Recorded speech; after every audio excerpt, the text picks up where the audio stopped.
વેપારીઓની રસ્તાઓ ચાલુ કરવાની માંગ જિલ્લા કલેક્ટરને આપ્યું આવેદનપત્ર। બોડેલી આસપાસ મેરિયા અને ઓરસંગ બ્રિજ ભારે વાહનોની અવરજવર બંધ થતાં વેપારીઓના ધંધા પર સીધી અસર। વેપારીઓએ જિલ્લા કલેક્ટરને આવેદનપત્ર આપ્યું અને સાંસદ જસુભાઈ રાઠવા સમક્ષ પણ રજૂઆત કરી।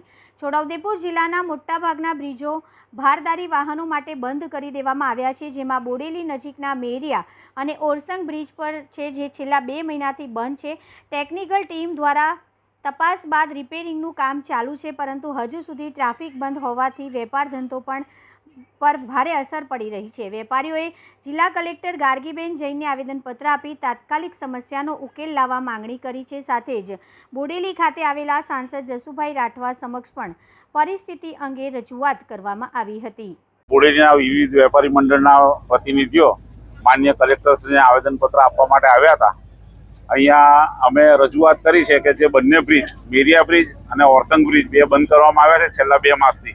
એ દરમિયાનમાં અહીંયા બોડેલીની અંદર દરેક કામ ધંધા પર અસર પડી છે અને પૂર્વવત બધો વ્યવહાર શરૂ થાય એ માટે ડાયવર્ઝન બનાવી આપે, કાં તો આ બ્રિજનો જે રિપોર્ટ આવ્યો છે એના અનુસંધાનમાં જે સમારકામ કરી અને બ્રિજને ફરીથી ચાલુ કરે અને બધાના કામ ધંધા પૂર્વવત થાય એવી અમે માગણી કરી છે। કલેક્ટર સાહેબશ્રી તથા ડીડીઓ સાહેબશ્રી હાજર હતા અને એમના હાજરમાં અમે બોડેલી વેપારી એસોસિએશન તમામ એસોસિએશન મંડળના અગ્રણીઓ રજૂઆત કરી છે કે આ જે બ્રિજો ચારે તરફના બંધ કરવામાં આવ્યા છે એ બ્રિજો તાત્કાલિક તબક્કે એને સુધારણા થાય કાં પછી વૈકલ્પિક ડાયવર્ઝન આપવામાં આવે।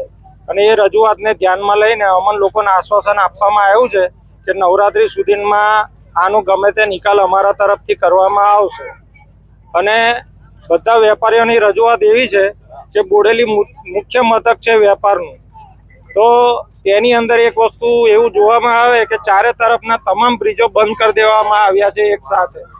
અને અહીંયા અમને જાણ થઈ છે કે ભાઈ 12 થી 15 ટનની ગાડી લોડિંગ કરવામાં આવે તો એ બ્રિજ ઉપર કોઈ વાંધો થાય એવો નથી, તો તેની યોગ્ય તપાસ કરીને તાત્કાલિક તબક્કે આ બ્રિજો ફરીથી શરૂ કરવામાં આવે, જેથી બોડેલીનું વેપારી મુખ્ય મથક પાછું ધમધમતું થાય।